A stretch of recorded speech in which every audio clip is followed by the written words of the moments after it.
תודה רבה, אלון. אז מהבחירות שדני דיבר עליהן, אני אדבר על קבלת החלטות. ודבר ראשון, אני רוצה לשאול אתכם, אותנו, כמה זמן במשך היום שלנו אנחנו מקדישים לקבלת החלטות?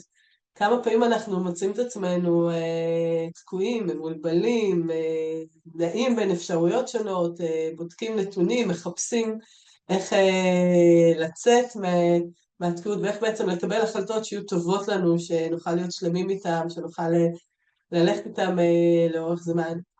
ומה שמפתיע, שלמרות כל המידע שנגיש לנו היום, וכלי ה-AI שנותנים לנו תחושה שקל היום יותר לקבל החלטות, אז בנושא אנחנו יותר ויותר עמוסים, ויותר ויותר מקדישים זמן ואנרגיה לנושא הזה.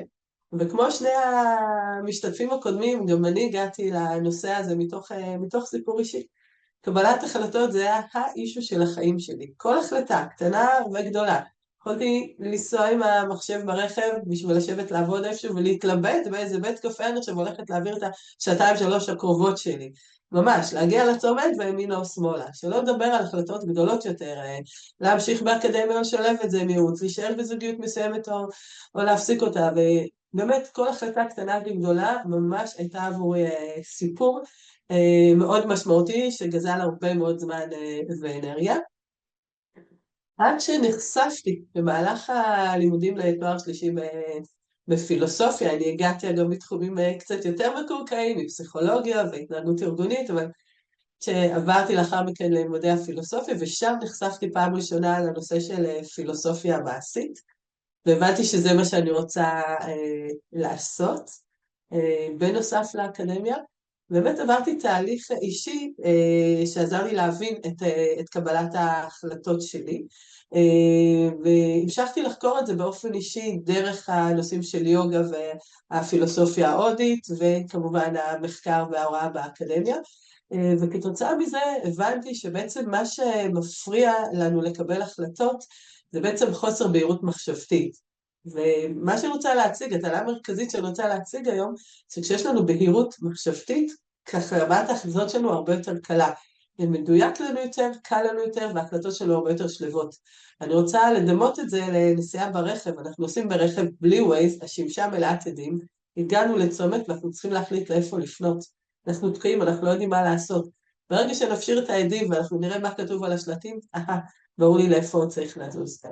אז מהתובנות שלי ולאחר מכן מליווי של אנשים, פיתחתי איזשהו מודל שמבוסס על שלבים, שבכל שלב יש לנו שאלות מדויקות שאנחנו שואלים, וזה עוזר לנו להבין טוב יותר את עצמנו, עוזר לנו ליצור בהירות מחשבתית, שבעצם עוזר לנו לקבל את ההחלטה, לפעמים ממש לא לקבל אותה, ההחלטה פתאום מתקבלת, פתאום, ברור לי מה צריך לעשות. אז אני אדבר על השלב הראשון, והשלב הראשון זה להבין מה בדיוק הבעיה. הרבה פעמים כשאנחנו מתלבטים בהחלטה מסוימת, אנחנו דנים באיזושהי שאלה שזה בעצם הקוצרת, זה הצרה, וזה לא הבעיה עצמה. ובשביל לא להישאר באוויר, אני אתן דוגמה.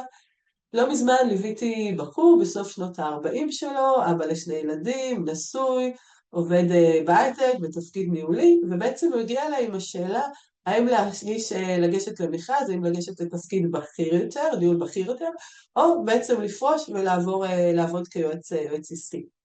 הוא הגיע אליי עם הרבה מאוד נתונים, אסף נתונים פיננסיים, נתונים על מצב השוק, הלך גם ליועצים עסקיים שעזרו לו לעשות מחקר שוק וכו', ועם כל הנתונים האלו היה תקוע.